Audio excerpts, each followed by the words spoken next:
Good morning and welcome to the program Perspectives. It's reaching you on Invicta 98.9. This morning, we're bringing you an update about COVID-19, what the state government is doing and what it expects from its citizens. And of course, all in an effort to keep COVID-19 or coronavirus out of the state.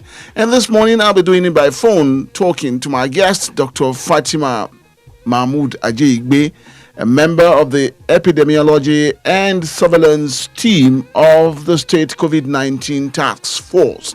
She's my guest by phone this morning. Dr. Fatima Mahmood Ajeigbe, good morning. I'm glad to have you on the show.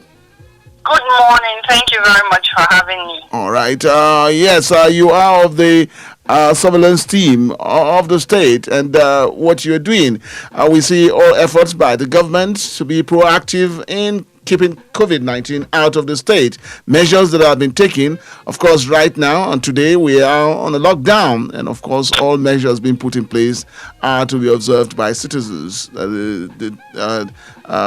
Washing of hands, distancing, and all of that being put in place. But in spite of all of these efforts, what is coming out for you in the fight against COVID-19 or keeping it out of the state?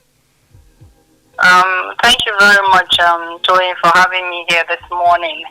And just as you've said, the state government is doing all it can to prevent and protect, to prevent its citizens from the disease, from COVID-19.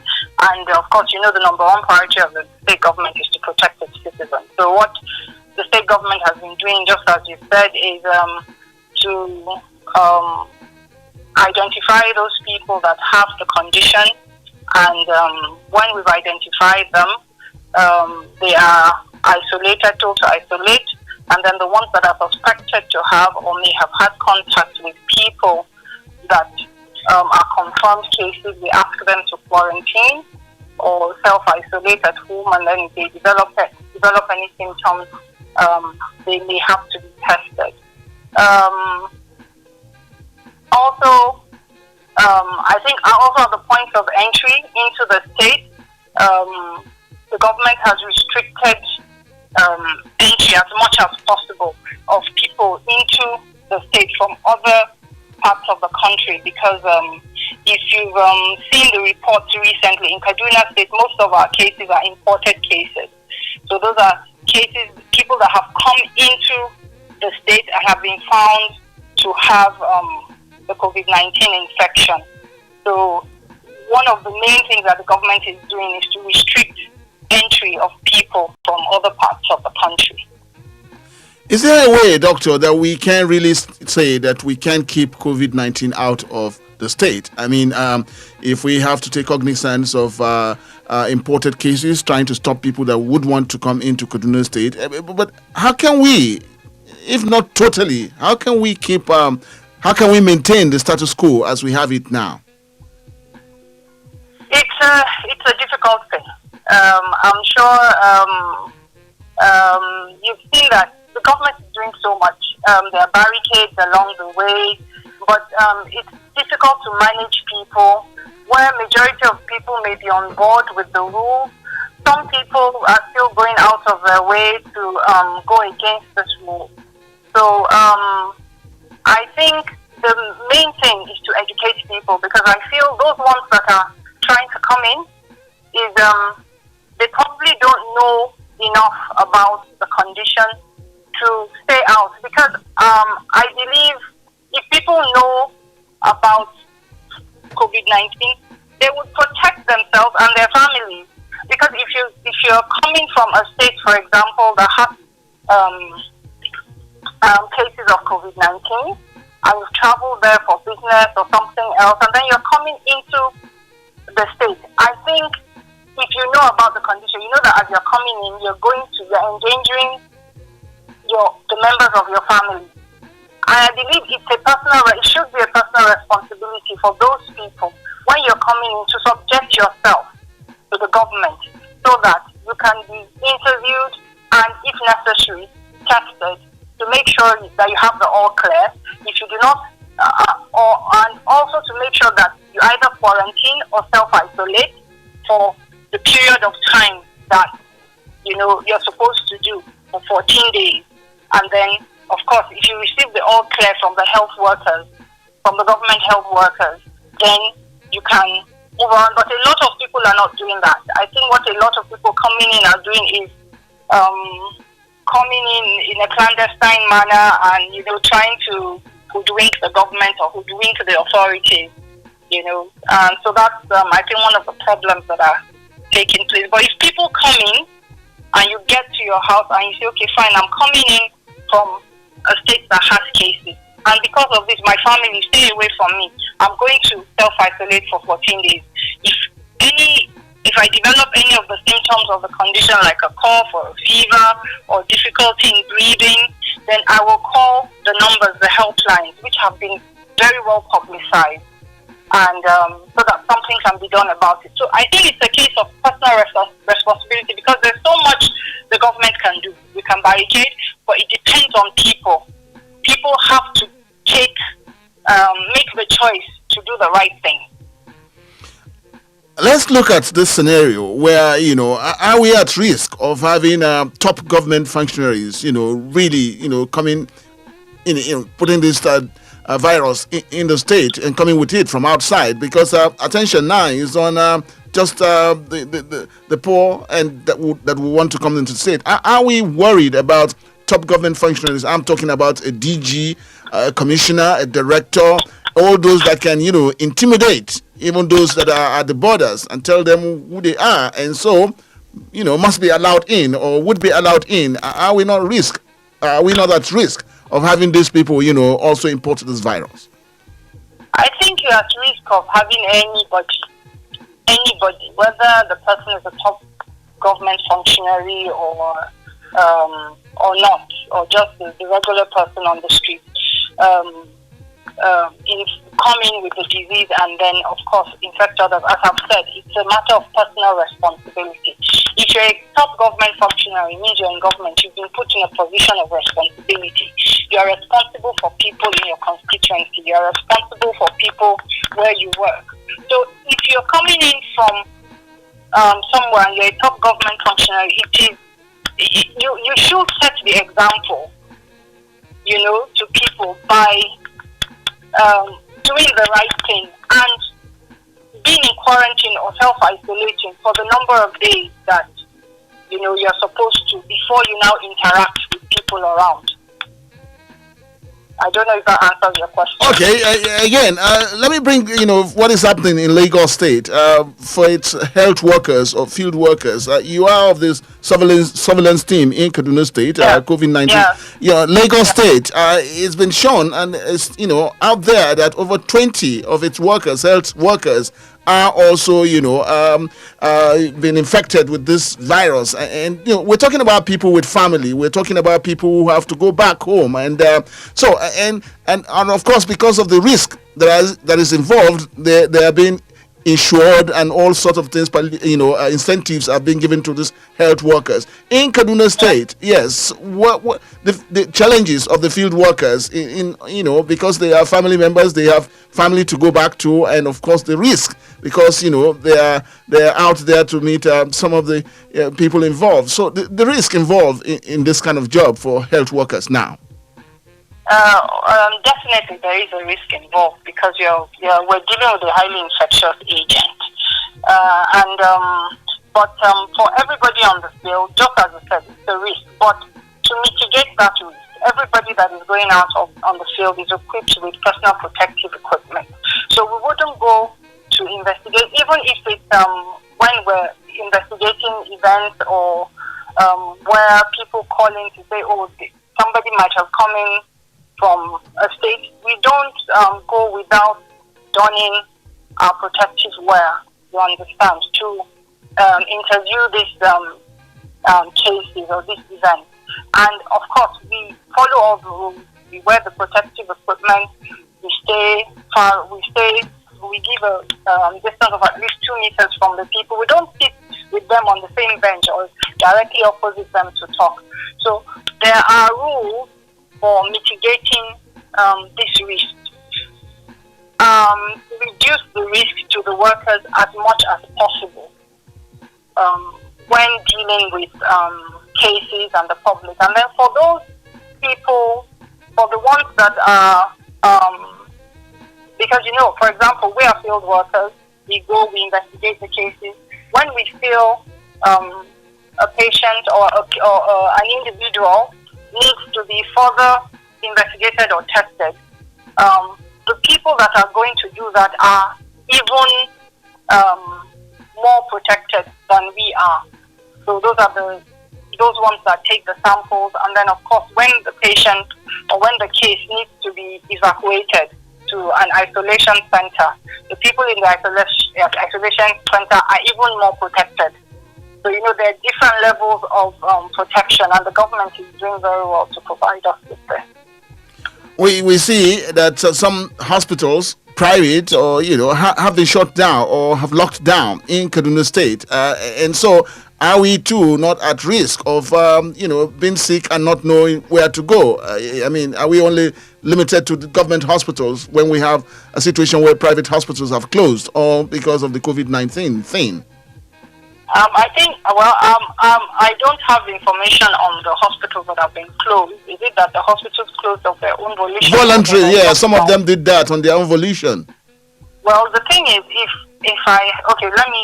me just give an example. If I have a hospital in this situation, and I don't have, for example, I'm not equipped, I don't have personal protective equipment in my hospital necessary to protect myself and my staff from possible cases or suspected cases, because we know that in our environment, of course, when people are ill, they go to the hospitals that are closest to them. So if I'm one of those hospitals and I do not have the equipment to protect myself and the workers and then to protect myself and my workers, and inadvertently every other person that comes to the hospital after, for example, the suspected case, I think it's the responsible thing to do to close the hospital. Do you understand?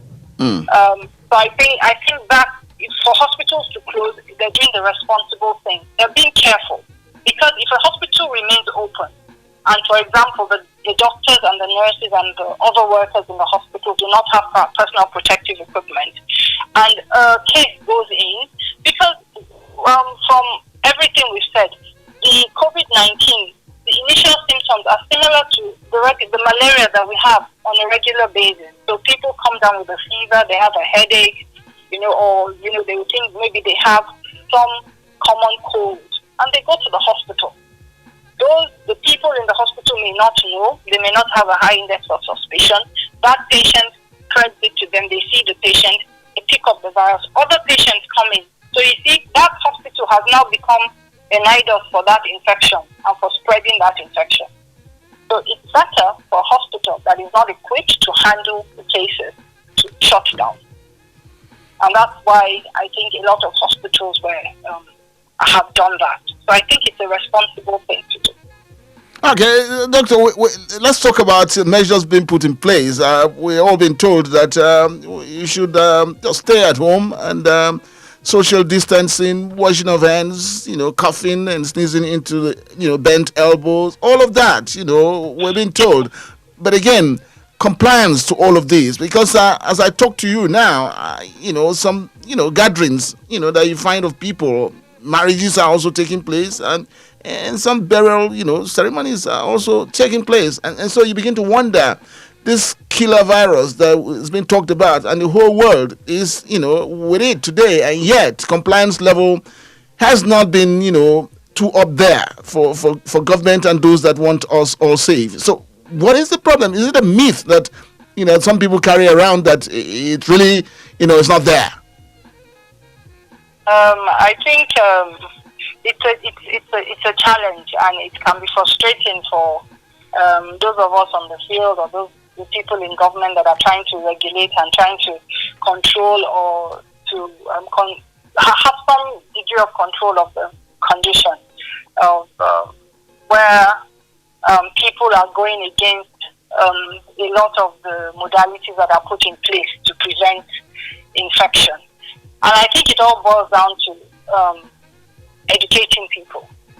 And Unfortunately, there's some people, no matter how much you tell them about the presence of the condition and the modalities that are supposed to prevent them, like the hand hygiene, social distancing, even right now that the government has said everybody that goes out should wear masks. When you go out, you see there's some people that are blatantly not wearing the mask, and this is all to reduce the risk. So I think it boils down to one, education, and then receptiveness of people. And you will always have a section of society that will be in frank denial of the situation. So I think it's for us to be patient and still keep on emphasizing on the presence of the condition of COVID-19 and all the modalities have been put in place to prevent infection. Oh, okay. This is to the for the Ministry of Health. One would be wondering, are there from the Ministry of Health testing some of the test kits and equipment? We hear from Russia that it has banned the use of ventilators that has caused fire outbreaks in two hospitals. Also in Tanzania, we also know that Papa was said to have tested positive of the virus. So are we doing all of that back home here? I'm sorry, I didn't get that question. I'm saying that the State Ministry of Health, do they have, do they do testing for some of the test kits and equipment that come in? Because in Russia, it has banned the use of ventilators that has caused fire outbreaks in two hospitals. Also in Tanzania, we also know that Papa, was said to have tested positive of the virus. Okay, all right. Regarding the use of ventilators, I think ventilators are equipment that are produced by different companies. So I can't really speak on the use of ventilators. I know that the government probably have ventilators in the hospitals and the isolation centers, and they're from reputable companies. So if probably maybe the ones in Russia were probably faulty for one reason or the other, because of course before the Russian news or the Russian cases came out, a lot of other countries have been using ventilators, and we didn't have any of those stories of faulty ventilators and all that. So I think I don't really have much to say about that. Regarding the test kits, the test kits are being brought in, and I think they are from reputable organizations. I think the NCDC, how should I say, does the quality control for the test kits in the country. But you see, the thing is, for medical tests, sometimes you have what you call false negatives and false positives, and then you don't know. I can't speak on the proper issue because I was not there. I was not the one that carried the test out. I don't know the people that carried the test. I do not know the circumstances of the proper testing positive. So these are anecdotes that I can't comment on. But for the tests in the country, we're using the best test in the world for the confirmation of our cases, because you don't want a situation whereby you declare somebody positive and the person is not. And sometimes these tests are done more than once before confirmation. Well, one question that would be on the mind of every citizen or all citizens would be that when will we get our lives back? And so I should be asking that, what are some of the indicators, that you see with this indicators showing, we can begin to think that it's about time to get to Uhuru, in all of this. What are the things that, must be in place for us to say that we can begin to get our lives back? I think, thank you. I think one of the major things is when we have, you've heard of, you hear them say flattening the curve. Now, that is, you want a situation whereby you don't have an escalation or an increase in number of cases on a regular basis, where the number of cases you're having is not going up. it's rather coming down or plateauing. And that's what we're looking for, and that's why we're doing all this in the country, not only in Kaduna State, in the whole country. But as you can see from our indices right now, the numbers of our cases are going up. So it may take a while. I can't say as to when life will come back to normal, but I have a feeling life will not be normal for us totally after COVID-19. We have to probably define a new normal for how we carry out things for some time, but we can't know exactly when. That is why, in as much as we do what is necessary and all this, this is a new condition, and everybody is working on the experience of those that have had it. So with experience and with the information coming out from countries that have had it, these are the steps we need to take. The social distancing, the hygiene, the reporting cases. If you suspect that there's something wrong with you, you've come from a state that has it, you call in, you're investigated, your sample is taken, you're isolated from people so that you don't spread it, and all that. I think we may get to that stage, but it's still, let me not say a long way from Uhuru, because that may be, but we're still a ways from Uhuru. We need to get everybody on board. Okay. To get there. Yeah, Doctor, again, let's come back home here. And that's talking about the instruction, coming from NAFDAC, that it has asked that traditional and orthodox cure for treatment be submitted. Of course, we hear all sorts of people coming out with claims that they have a cure or answer to COVID-19. So, back home in Kaduna State, are there any researches on going on in the state in this regard? I'm not aware of any research going on in Kaduna State, but generally in the country, I think there's a trial of chloroquine going on. I don't know of any local research is going on into like herbal or otherwise cures, potential cures. And doctor, do you find it laughable that from coming from the traditional sector now, that herbs and all of that that some people can make claims that with the herbs they have that we just have the answer with us to COVID-19, where the best of science is yet to find an answer to that? You find that laughable? I don't find it laughable. The thing is, we have to look for opportunity in everything that comes, and I think we have in our setting in Nigeria, for example, we have a lot of herbal remedies.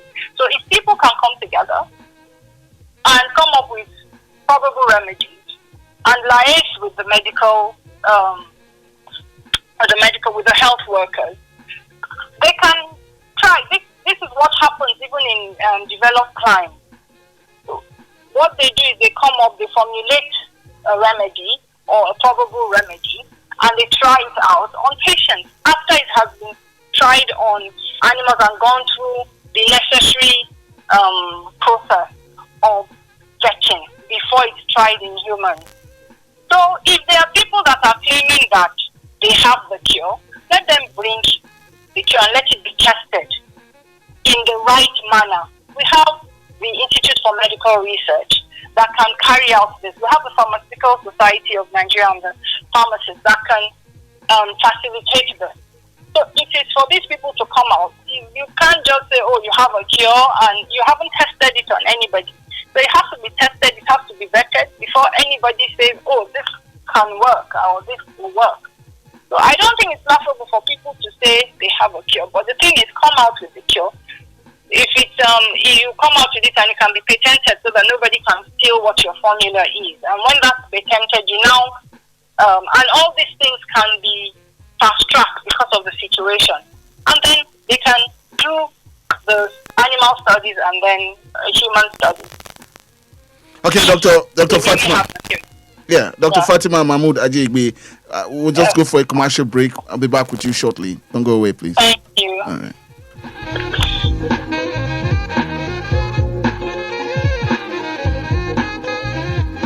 Invicta FM.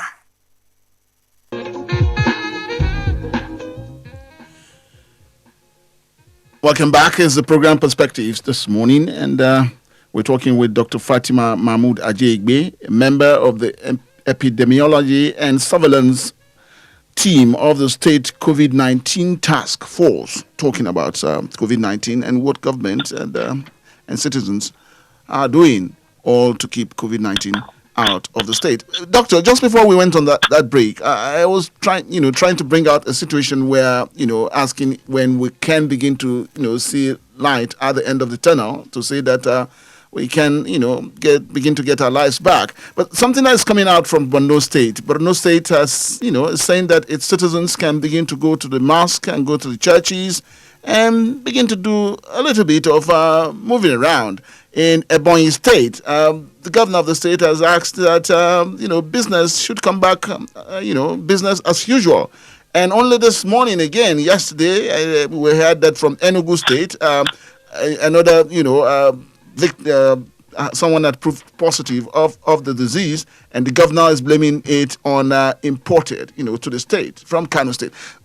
This confusion, how are we with this at all levels? Is it states working on their own, the nation on its own? How are we going about it? Is this causing some kind of confusion for us here? Well, I can't, as a member of Kaduna State Epidemiology and Surveillance team, I can't really comment on why on the policies of other states. But this is a national issue. This is a national issue, and I'm looking at why we have to be doing it, going about it separately. Really, at the same time, I can't comment on governance and what different governments are doing, and I don't think I'm qualified to talk about that. Okay, all right. Let's just move on with it. And Thank you. Okay, all right. I understand. I understand with you there. Okay. Yes. Okay. COVID-19 again. The stigmatization that it comes with, discrimination that is coming out with, and all of that. Helping our citizens too, even for those infected. How to bring them back into society and make them part of us. It is not a life sentence, as some death sentence, as some people would want to believe. But why are we having all of this now and coming back to the days of HIV, where you just want to run away and keep away all the loved ones and all of that? I think just as I mentioned earlier, everything boils down to people learning about COVID-19 and what it is about, and the mode of transmission, and how people that have it get better. The people that get better, once they get better and they get back to society, and there's nothing wrong with them. For now, with everything we have and from other parts of the world, the people that survived COVID-19, so to say, they're okay. There's nothing wrong with them. They've been cleared. They don't carry the virus. They can't transmit the virus, to other people. Because before, for everybody that goes into the isolation center, before they come out, before they are allowed to go back to their homes and to mingle with people in society, in their communities, their tests are done. They carry out the tests again and make sure that they do not have the virus before they send them out. And I really don't understand. It's unfortunate that there's a stigma attached to COVID-19, but I think it's just something that happens. It's a human trait where, and it stems, I feel, from fear and ignorance, where people just attach a lot of negative attitudes to people that either have the condition or may be suspected to have the condition, or are coming from places that have cases, and then they kind of ostracize them or make them and their family feel attacked in one way or the other. And I think it's not nice to discriminate. It's not a good thing to discriminate against these people, because it makes the work of everybody that is trying to control the condition, very COVID-19, difficult. Because people that are stigmatized in that way, it drives them to hide their illness. So if somebody believes he's going to be stigmatized, he won't even tell you that he has the condition. And if he has the condition and he's mingling with people, the likelihood is for him to spread it to the people around him, because he has not come out. He feels, oh, if I say something, people will look at me in a different way. And then it also makes it difficult for us on the field to trace contact, because even when you do have a confirmed case, they may not freely give you the information about their contact or their family, because they don't want their family or some of those their contacts to be stigmatized, or they don't even want some of those contacts to treat them in a different way because they have the condition. So I think the main thing to mitigate against this is to educate people more on what COVID-19 is, on how it spreads, who is the case, on how to prevent it. And I think we will reduce some of these stereotypes that people are tagging onto the condition. Well, in that aspect of discrimination, the governor of the state tested positive, went into isolation, was treated, and he came back, very active as it is. But I'm just looking at the poor, down there, down the ladder, who may go in through all of that, and come back to say, is now tested negative, and and what still happens to him? This discrimination that is showing face now. Yes, and I think there's a pillar one of the pillars of the response team in the state is tasked with educating the public. So they're doing it at the state level, at the local government level, down to the ward level, so that people go round and they educate people on this condition. And also, sometimes when some of these people are discharged from the isolation centers, for example, there are some health workers that take a personal responsibility to go and inform their families and even their neighbors, so that they do not stigmatize them. They go and educate the neighbors to tell them, see, this person is okay. There's nothing wrong with him. He's gone in, he's been treated, and he has come out. He's okay. He has been tested, and he's negative. You can talk with him. But it's just that for everybody, for now, everybody should still maintain this same modality. Because it's not just the person that has come out that you're interacting with. You're interacting with a lot of other people. But the person that has gone in and come out is fine. He's not different from me, you and I. And so it was just unfortunate to have been exposed to the disease and get infected. It could happen to any of us. Everybody that is stereotyping or stigmatizing or discriminating, it can happen to any of them. It's not the person, they don't have two heads, and the person that got infected is not deficient in some way, and that's why he got it. It was just unfortunate that he got infected and developed the disease. Dr. Ajegbe, I also want you to look at the trauma that COVID-19, comes up with. I'm talking about children back home not going to school. I'm talking about parents who are told to stay back home at a certain level of the workforce of the state. You're told to stay back home. You're told, to take on your personal hygiene. We're being told what to do, and so the trauma that comes with it.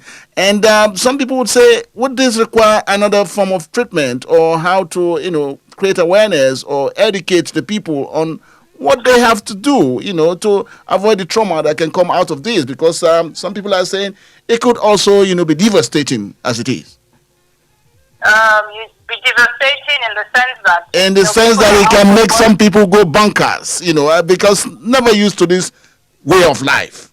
Of course, nobody's used to this way of life. I don't think anybody in any part of the world will say they're used to this way of life. This is something that has not happened in ages, this kind of where there's a pandemic. And so I don't think it's something that anybody is used to. So we all just have to... and I understand, of course, there's a psychological trauma that you're talking about, where, people are getting some form of cabin fever, where you're stuck at home, they can't go out. You're saying, don't go out, don't talk to this person. I spoke with somebody yesterday, and the person said they couldn't believe how much they missed hugging people, like hugging their friends. You understand? We just have to...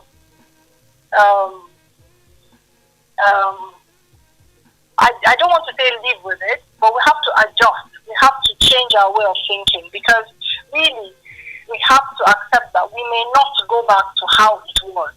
We have to redefine how we do things. So it's a gradual thing. And I think the education of people is a continuous thing. The education of people is a continuous thing. And I know that even the psychiatrists and all that are talking about the psychological effect of this on a lot of people. So I think it's all also part of the education that is being put out there. And, to try and calm people down, because a lot of people are anxious. Oh, what's going to happen to me? What's going to happen in 4 months' time? What's going to happen for the rest of the year? We don't have these answers. We all don't have this answer. Everybody is just trying to work within to mitigate and, to make things better. And I'm sure by the time the government gets information and some research questions and all that are answered from research that people are doing, we will have ways of moving on after this. So this is a new normal for us. It's a new normal, right? It's a new normal. A new normal. Okay. It's a new normal. People that expect to go back to the way things were are probably the people that will be traumatized. Traumatized the most, because people expect, okay, after this, then I can go back to doing what? No, we can't. Not for a while. So I think it's for people to have that mindset that things are changing. Okay, quickly, I just want to stay a little bit on this before we, bring the audience into this. That's talking about palliatives. Government so concerned in Kaduna State, so concerned about its citizens that the vulnerable and the poor in the society were looked into, and palliatives were given. But again, it has had its bad sides, that it was not, for some places it was not properly done. Now we also know that government of the state has gotten over 600 million naira from partners, those that have shown their widow's might by contributing just to cushion the effect, of this period that we're going into. For this time around, if the palliatives, would have to come to the people, what are you looking at, and what must government take, cognizance to have these palliatives get to the right people? Well, this is another question that I may not be totally qualified to answer, because just as I said, I'm just on the field to investigate cases and investigate cases or probable cases or suspected cases. So I think it's a multiple thing. Okay. It's one thing that government is doing, because of course we know that most of the people in the state live on daily wages, and because of the lockdown, of course, a lot of people are not earning. So government is doing its best, is trying its best to get as much as possible to people where they live. But I don't have any information on how that is being done. And, Okay. All right, Doctor. So I can't really comment on it. Thank you. Well, let it be there. But again, quickly, this is just an aside, but maybe it could be looked into that for all the palliatives that we got, noodles and all sorts, rice and foods. We've not talked about some medicines, so to say, that at this time, some people too would want that to be included, vitamins and all of that, just to help, keep the body strong and going. Okay, I think that could be taken into consideration to be channeled to the proper quarters so that they could take that into consideration. Okay, all right, yeah. Doctor. About time I just have our lines opened. Get to the audience. Please stay on the line. We'll take one or two questions. Stay on the line.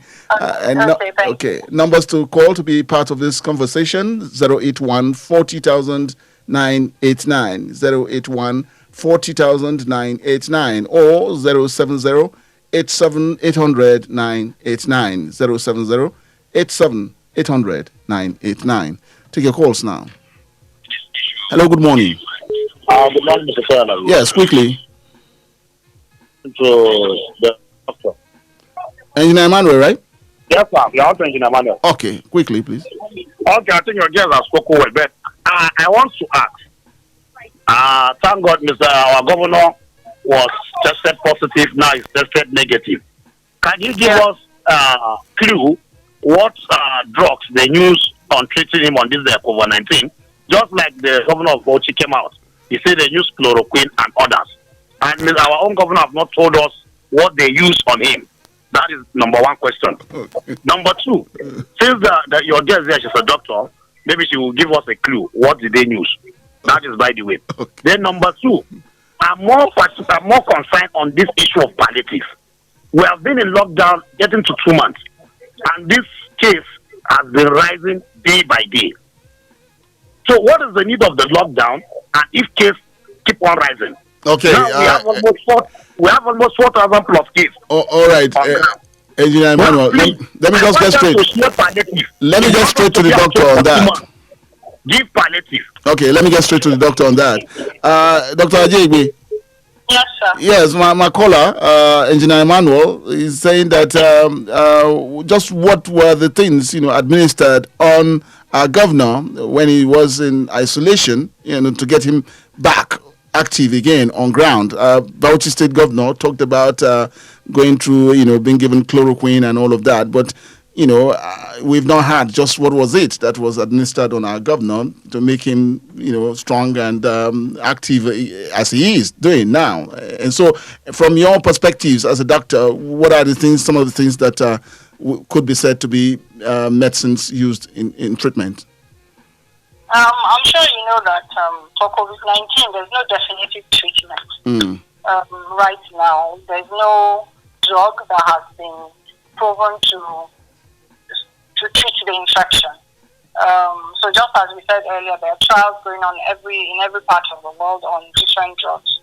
Now, as regarding His Excellency, I was not part of the team that managed him.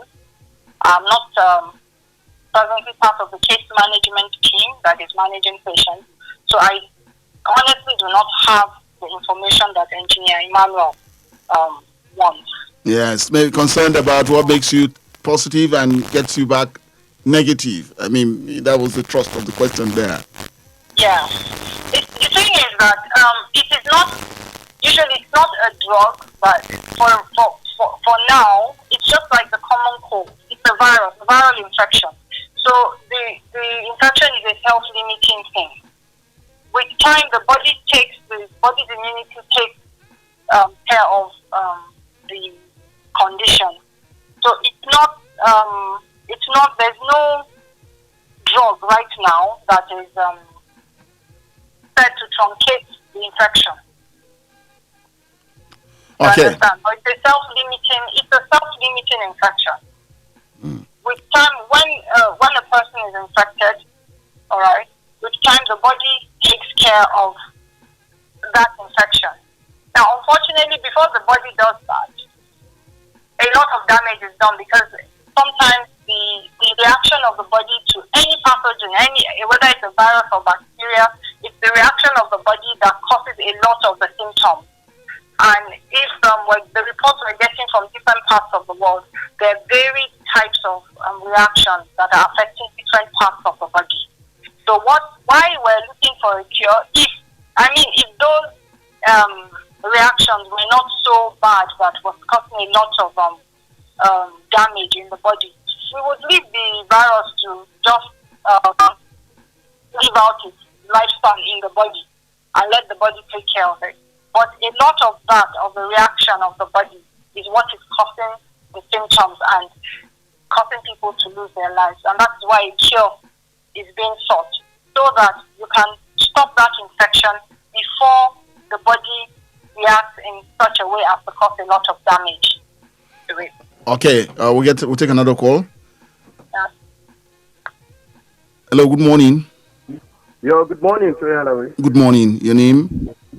My name is Tai, calling from London. Okay, Tai, let's hear you. I just want to ask your doctor a question. Did she know that malaria is more deadlier than the coronavirus we're talking about? Are you asking the question? Does she know that? Yes.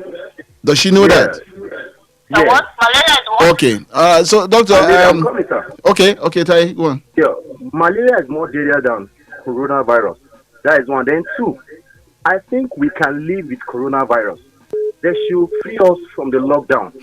You understand? Because to be honest, if there is this country, Norway, even with the coronavirus, business is as usual.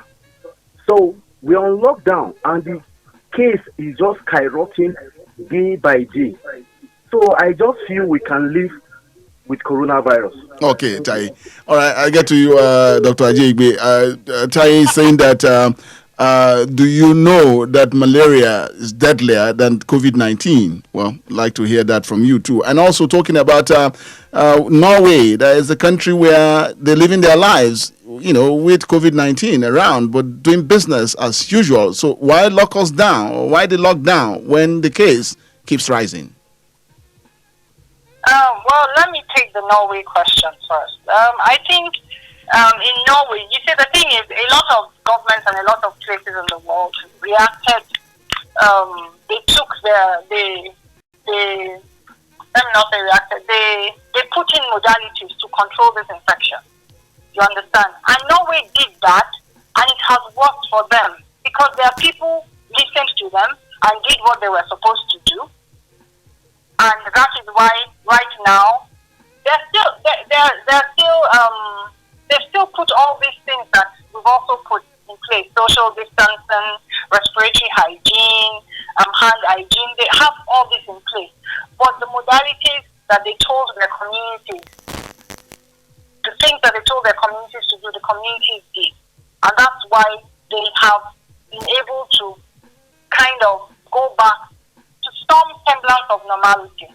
But in the country now, there's a lockdown. But even with the lockdown, majority of the people are staying indoors. But a lot of people are not doing that, and they're making the situation difficult. So it is for us, if we know our neighbor is not doing the right thing, to tell them that, see, it's better for you to obey what the government is saying than for you not to, because if you don't obey, you are part of the people that will keep us in lockdown longer than we need to be. So I think it's because in some of those countries, the people have done what they were supposed to do. And that's why they have some semblance of normality. If they didn't just say, right from the beginning, everybody just go out and live your life. We're not going to do anything about it. No, there were some things that were put in place by the government. I don't have the exact details, but there were some things that were put in place by government that the population and the populace went a long way for them to have come to this, for them to have some semblance of normality.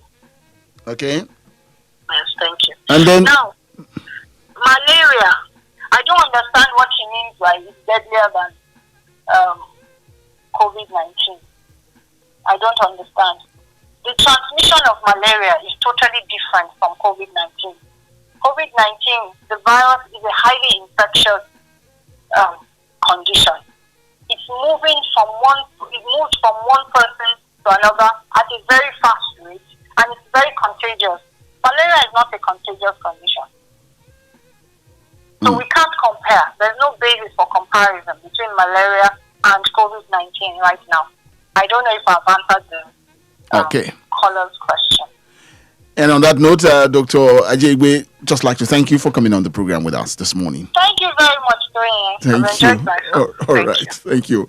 And that will just be about the size of perspectives this morning with Dr. Fatima Mahmood Ajegbe, a member of the epidemiology and surveillance team of the state COVID-19 team, and heard her from her perspectives on treating COVID-19 and how we can get ourselves, to the new normal that we're in today.